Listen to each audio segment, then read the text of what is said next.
اس لیے دونوں چاہتے ہیں نہیں پہلے تو نہیں مرے گی پہلے میں مروں گا، تو شوہر کہتا ہے پہلے میں مروں گا پہلے تو نہیں مرے گی، تو مر جائے گی تو میرا کیا ہوگا؟ تو بوڑھا شوہر کہتا ہے تو مر جائے گی تو میرا کیا ہوگا؟ وہ کہتی ہے آپ مر جائیں گے تو میرا کیا ہوگا؟ ایک ہوتی ہے رحمانی محبت اور ایک ہوتی ہے شیطانی محبت۔ شادی سے پہلے اگر لڑکے لڑکی میں محبت ہے وہ شیطانی محبت ہے، اور شادی کے بعد اگر میاں بیوی میں محبت ہے تو وہ رحمانی محبت ہے۔ اسی لیے فرمایا گیا شادی کرو تو اس چیز کا خیال کرو کہ بیوی کے اندر 4 چیزیں دیکھی جاتی ہیں، نسب دیکھا جاتا ہے، حسن دیکھا جاتا ہے، مال دیکھا جاتا ہے، اور دین دیکھا جاتا ہے۔ آقا کریم صلی اللہ علیہ وسلم فرماتے ہیں تم لڑکی کے اندر دین دیکھو۔ وجہ کیا ہے؟ اگر دیندار لڑکی ہے تو شوہر کے حقوق کا خیال کرے گی، شوہر کی پریشانی میں ساتھ دے گی، شوہر کا ساتھ چھوڑ کر بھاگے گی نہیں، مصیبتوں میں قدم قدم پر سہارا بنے گی۔ آپ مجھے بتاؤ کیا پیغمبر رحمت صلی اللہ تعالی علیہ وسلم کی حیات طیبہ میں ام المؤمنین حضرت خدیجہ الکبریٰ رضی اللہ تعالی عنہا کا رول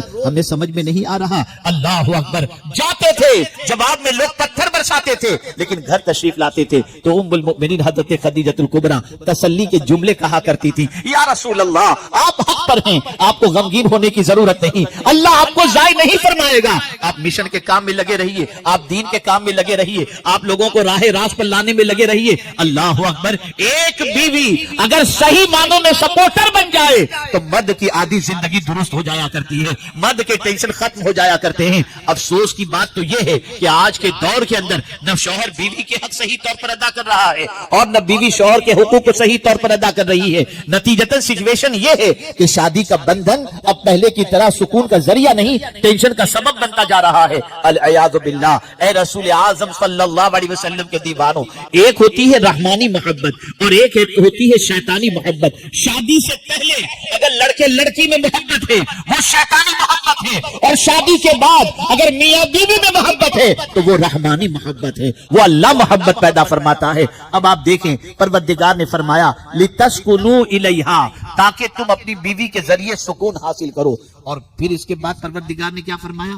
وَجَعَلَ بَيْنَكُمْ مَوَدَّةً وَرَحْمَةً، اللہ نے تم دونوں کے درمیان محبت پیدا فرما دی۔ آپ سوچو تو صحیح، ایک لڑکی جو سہیلیوں کے ساتھ زندگی گزارتی، ماں کے گھر میں بے روک ٹوک اپنی زندگی گزارتی، جو چاہتی اپنے باپ کا دامن پکڑ کر باپ سے مانگ لیا کرتی، جو چاہتی وہ اپنے باپ سے بھائی سے سوال کر لیا کرتی، جس طرح چاہتی گھر میں اپنی زندگی گزارتی۔ لیکن یہی بچی ایک رات شوہر کے ساتھ گزار لیتی ہے تو اب اس بچی کا مزاج بدل جاتا ہے، اب اپنے میکے میں اسے اچھا نہیں لگتا، وہ اپنے میکے میں جانے کے بعد فوراً گھر پر واپس آ جانا چاہتی ہے، شوہر کے پاس آ جانا چاہتی ہے۔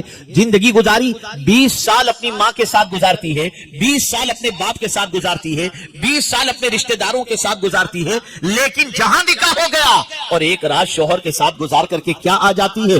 اب وہ شوہر کا گھر اسے اچھا لگنے لگتا ہے، شوہر اسے اچھا لگنے لگتا ہے۔ یا اللہ معاملہ کیا ہے؟ 20 سال کی پیدائش سے لے کر کے زندگی کی محبت ایک رات میں اس طرح سے کیسے بدل گئی کہ پروردگار شوہر کی محبت اس کے دل میں اتنی پیدا ہو گئی کہ اب اسے ماں کا گھر اچھا نہیں لگتا، اسے وہاں جانا اچھا لگتا ہے۔ تو جواب ملے گا تم تلاش کرو، اللہ کی نشانیوں میں سے ایک یہ بھی نشانی ہے کہ اللہ جس کی محبت چاہے جب چاہے انسان کے دل کے اندر پیدا فرما دے۔ یہ اللہ کی نشانیوں میں سے کس نے اس کے دل میں یہ محبت پیدا فرمائی؟ یہ اللہ نے پیدا فرمائی، یہ اللہ کی پیدا کردہ محبت ہے۔ انسان کی ذمہ داری ہے کہ ہر چیز سے اپنے رب کا پتہ تلاش کرے، اپنے رب کی معرفت حاصل کرے۔ زمین دیکھے تو اللہ کا پتہ معلوم کرے، آسمان دیکھے تو اللہ کا پتہ معلوم کرے، چرند و پرند کو دیکھے تو اللہ کا پتہ معلوم کرے۔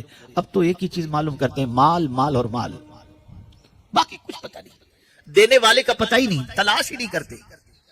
اللہ والوں کا حال یہ ہوتا کہ وہ ہر چیز میں اپنے رب کو تلاش کرتے، ہر چیز میں اپنے رب کی قدرت کو دیکھنے کی کوشش کیا کرتے۔ اللہ اکبر! میرے پیارے آقا صلی اللہ تعالی علیہ وسلم کے پیارے دیوانوں، جب ہم صحابہ کی زندگی کا جائزہ لیتے ہیں، تابعین کی زندگی کا جائزہ لیتے ہیں، اولیاء کاملین کی زندگی کا جائزہ لیتے ہیں، تو ہم اس نتیجے پر پہنچتے ہیں کہ وہ رب ہی کی تلاش میں رہتے اور رب ہی کی جستجو میں رہتے اور رب ہی کی محبت میں اپنی زندگی کے لمحات کو گزارا کرتے۔ تو عرض یہ کر رہا تھا، اللہ فرماتا ہے وَجَعَلَ بَيْنَكُمْ مَوَدَّةً وَرَحْمَةً، اللہ نے تم دونوں کے درمیان مودت اور رحمت پیدا فرمائی. چلیے مودت تو سمجھ میں آتی ہے کہ میاں بیوی کے ریلیشن کے اندر محبت نہ ہو تو ریلیشن مینٹین نہیں کیا جا سکتا. اور یہ محبت جنسی خواہش کی تکمیل سے پہلے ضروری. محبت ہی کی بنیاد پر انسان اپنی بیوی سے سکون حاصل کرتا ہے. جب مودت کا ذکر آ گیا تو پھر رحمت کی ذکر کی کیا ضرورت کہ تمہارے درمیان اللہ نے محبت پیدا فرمائی اور رحمت پیدا فرمائی. توجہ چاہوں گا, دو لفظ قرآن میں آئے, مودت اور رحمت. ایک انسان 70 کراس کر جائے تو اپنی بیوی سے جنسی خواہش کی تکمیل کا جذبہ اس کا تقریباً ختم ہو جاتا ہے. میاں بیوی تو ہوتے ہیں لیکن ایک دوسرے کی جنسی خواہش کی تکمیل کی پوزیشن دونوں کے اندر نہیں ہوتی. عمر کے اس حصے میں وہ پہنچ جاتے, بوڑھے ہو جاتے ہیں. تو مودت کا تعلق جنسی خواہش کی تکمیل سے بھی ہے, لیکن یہ بوڑھے ہو جاتے ہیں تو دونوں کے درمیان ایسی محبت ہوتی ہے کہ دونوں بیٹھے ہوتے ہیں, دیر تک گفتگو کرتے ہوتے ہیں. یا اللہ, جب ایک خواہش کی تکمیل کا معاملہ بھی ختم ہو گیا, اب یہ دونوں مل کر کے بڑھاپے میں کیوں بیٹھے ہیں؟ تو جواب ملے گا یہ بھی اللہ کی نشانیوں میں سے ہے کہ ان بوڑھے بوڑھی کے درمیان اللہ نے یہ محبت پیدا فرما دی, یہ رحمت پیدا فرما دی. اس لیے دونوں چاہتے ہیں نہیں پہلے تو نہیں مرے گی پہلے میں مروں گا. تو شوہر کہتا ہے پہلے میں مروں گا پہلے تو نہیں مرے گی, تو مر جائے گی تو میرا کیا ہوگا. تو بوڑھا شوہر کہتا ہے تو مر جائے گی تو میرا کیا ہوگا. وہ کہتی ہے آپ مر جائیں گے تو میرا کیا ہوگا. دونوں بیٹھے ہوتے ہیں جھولے پر, بیٹے اپنے, بیوی اپنی, بچی اپنی, سب اپنی اپنی زندگیوں میں. یہ بوڑھا بوڑھی بیچارے بیٹھے ہوتے ہیں, گپ شپ کرتے ہوتے ہیں اور اپنا ٹائم پاس کر رہے ہوتے ہیں. مجھے یاد ہے کہ میرے استاد گرامی کبھی مجھے یہ دعا نہیں دیتے تھے, لیکن گزشتہ 2-4 سالوں سے یہ دعا حضرت دیتے ہیں, اللہ آپ کی جوڑی سلامت رکھے.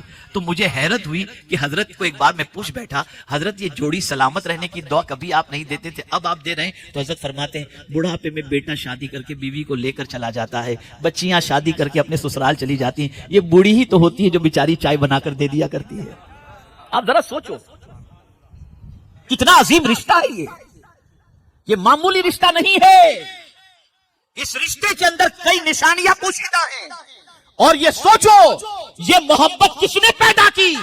پالنہار حقیقی نے پیدا کی, معبود برحق نے پیدا کی ہے. ورنہ بوڑھوں کے اندر محبت, یہ محبت اللہ کی نشانیوں میں سے ہے.